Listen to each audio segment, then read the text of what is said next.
Hulk's taking a vacation from Marvel, and he's spending it in Metropolis. One by one, he's fighting Superman's greatest enemies: Toyman, Lex, General Zod, Doomsday, Darkseid. We're finding out who gets smashed, who puts up a fight, and who finally ends the rampage.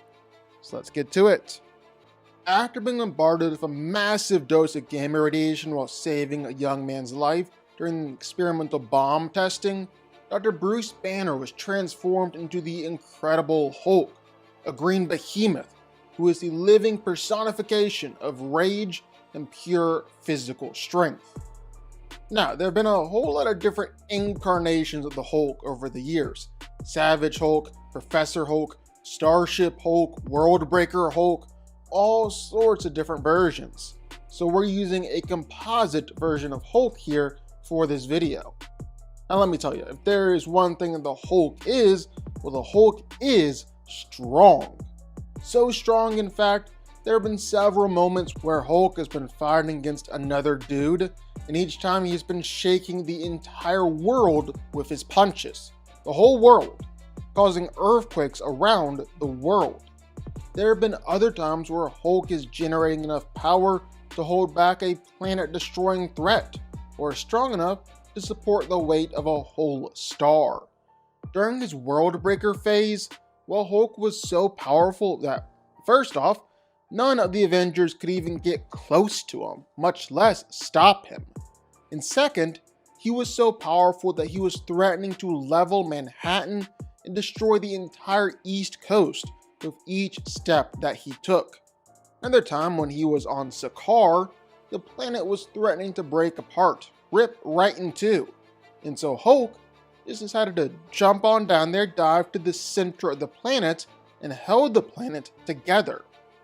And then another time while Hulk was back in his Worldbreaker phase, he was in a whole different dimension and fighting against Red She-Hulk. They were going at it. So much so, Hulk literally destroyed the planet they were on and some of the surrounding moons just from the shockwave of his attack. So literally, a world breaker. If there's one thing the big guy is known for, it's strength, and he has a ton of it. Same with durability. He can take countless punches from Hercules, can take an absurd amount of attacks from Thor, can battle against Sentry, or sometimes even several of these guys all at once and not go down, just refuse to quit. And all of these guys are packing planetary level strength too. Probably way more than that if we're being honest. And it's not like Hulk is just limited to just that either. He's taken magical energy that was said to be 100 times stronger than Hercules' strongest punch. He's taken energy attacks that can easily destroy planets, and if anything ever does injure him, well, Hulk can almost immediately heal from it, like just in an instant. It's even so much that a future version of the Hulk, Maestro, implied that he could heal and return to life if he was literally reduced to a fine powder.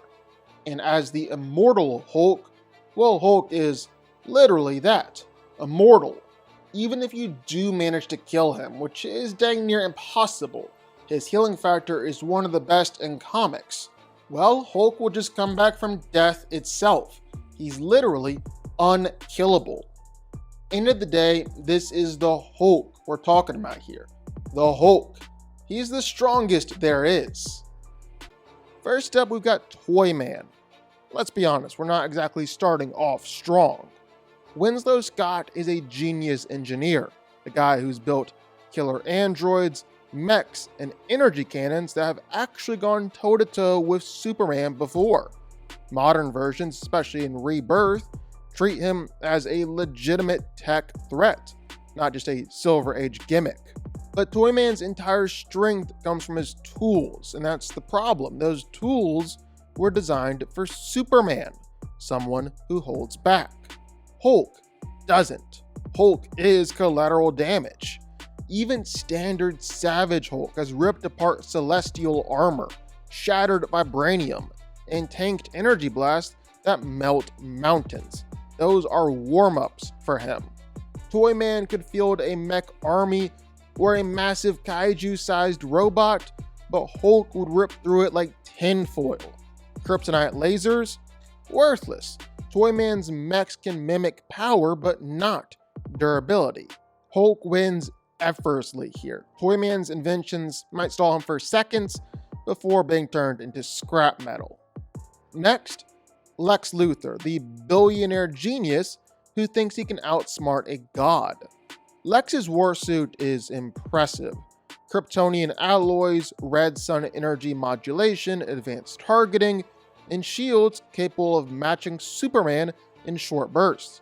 It's one of the most advanced suits of armor in DC history. The problem? It's built to fight Superman.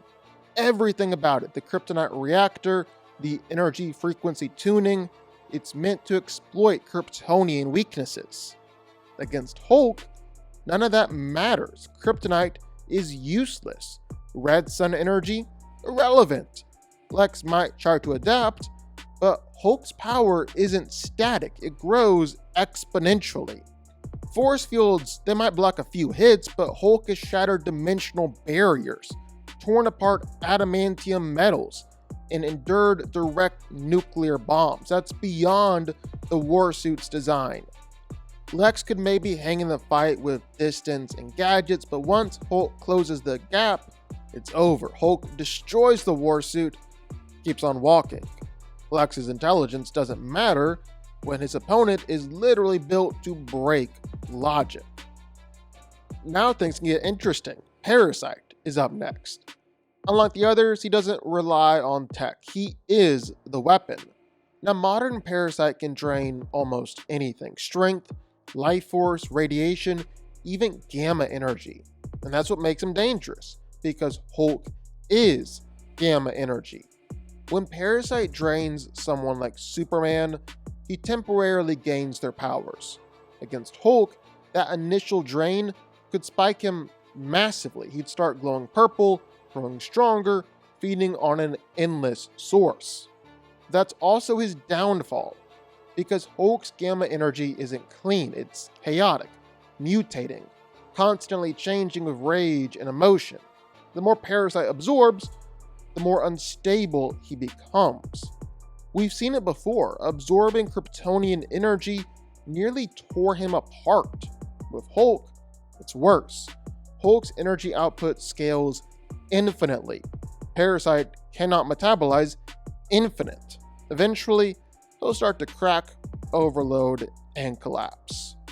Now, Parasite might hurt Hulk early on, but he's not built to contain an infinite reactor. He'll eventually implode under Hulk's power. Next up, Metallo, the cybernetic powerhouse with a kryptonite heart. Metallo's durability rivals Superman's. His body's built with alien alloys, and he can output massive radiation and energy blast. Against Kryptonians, that kryptonite core makes him lethal. Against the Hulk, it's just a green light. Metallo's weapons, his structure, they can give him control early on in the fight. He can attack from a range, even restrain the Hulk temporarily. But his durability is still mechanical, and Hulk specializes in breaking stuff just like this. Once Hulk grabs Metallo, it's a wrap. He can rip off limbs, crush the core, and end the fight in close quarters. Hulk can win here decisively. Metallo is tough with his armor, but Hulk's destructive output is just on another level. Now though, we're finally in heavy hitter territory. Bizarro, the imperfect Superman clone. He's Superman's raw power without any restraint. Unpredictable, unstable, and unbelievably strong. He's blitzed Wonder Woman, shattered constructs, and tanked heat vision designed to level mountains. This one's a slugfest. No planning, no gadgets, just chaos. At first, Bizarro can keep pace. He's faster, he can fly, and take hits with Superman-level force. For a short stretch there, the fight's even. Shockwaves, craters, the whole 9 yards. But the problem is that Hulk, he ramps up throughout the fight. Every second, he's in pain. He gets stronger. Eventually, Hulk's going to be able to adapt to Bizarro's timing, tank his breath and his vision, start breaking him down. By the end, Hulk's exponential strength curve just outpaces Bizarro's ceiling, and Hulk wins after a brutal fight. Next up, Mongul, the warlord of Warworld. A veteran of galactic wars and one of the few Superman villains who can match Hulk blow for blow physically. Mongols fought Superman and Wonder Woman at the same time, tanked lantern fire, and commands Warworld's gravity and weapon systems. He's powerful, skilled, and strategic.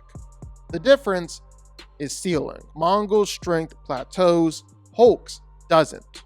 Early in the fight, Mongul's tactics and experience give him an edge. Precise strikes, trying to contain Hulk with gravity tech, but all this only works until Hulk eventually adapts. Hulk's fought through black hole-like forces and survived being ripped apart by cosmic energy.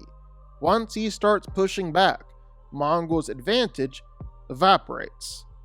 Mongul can give Hulk one of the toughest fights so far, but Mongul's fixed power just cannot match Hulk's infinite power. Now the Gauntlet hits its tactical peak, General Zod.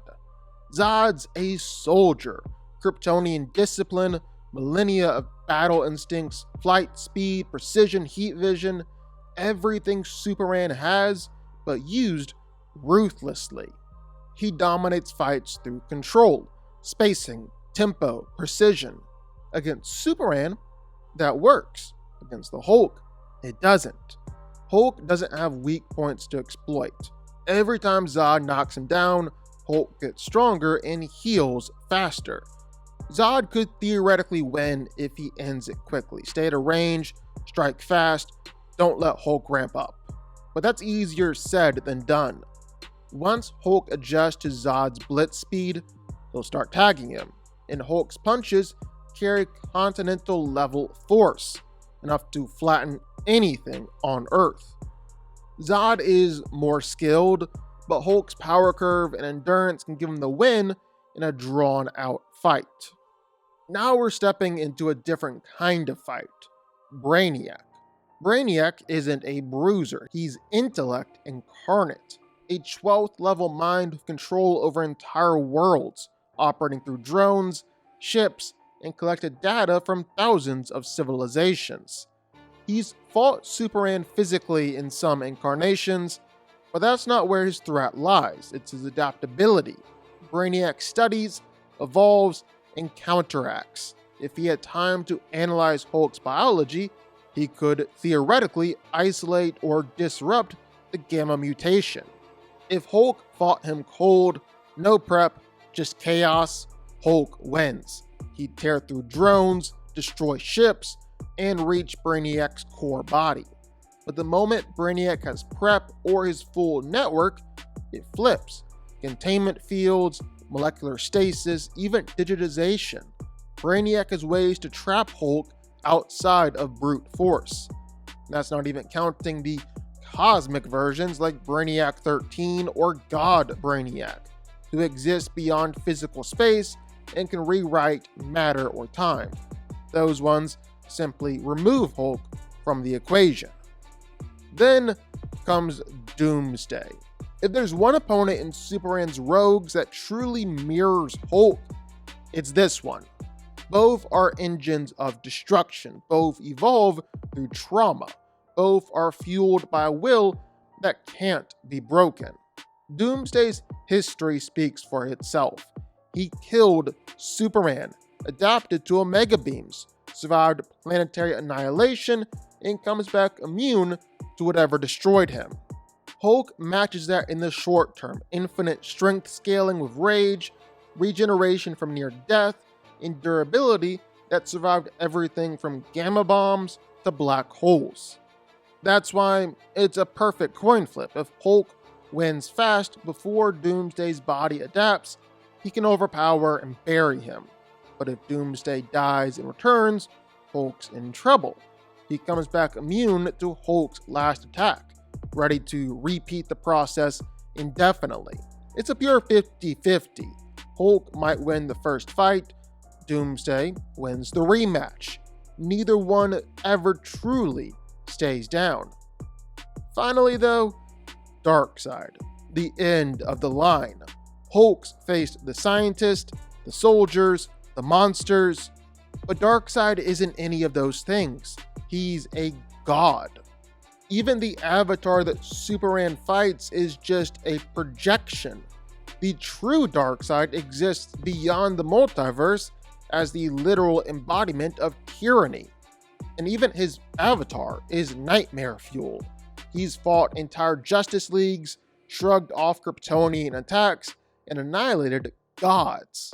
His Omega beams can bend time, erase existence, or trap targets in alternate dimensions. You can't tank that. It's not an energy beam, it's causality, rewriting you out of reality. Hulk could hurt Darkseid's physical avatar. His raw strength and rage could stagger him. But Hulk's power is physical, Darkseid's is metaphysical. Once the Omega beam hits, the fight's over. Even if Hulk could physically destroy an avatar, the real Darkseid would just reform. Hulk loses, plain and simple. Darkseid's existence operates on a scale Hulk can't reach or affect.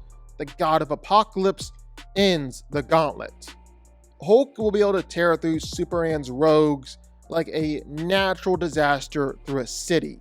Unstoppable, unrelenting, and terrifying. But once the battle leaves the realm of brute force and enters intellect, adaptability, and cosmic power, even Hulk has his limits. He crushes Toyman, Lex, Metallo, Mongul, even Zod and Bizarro. He can stalemate Doomsday, but he loses to Brainiac's higher forms, and he falls to Darkseid. Because strength can shake worlds, but Darkseid defines them.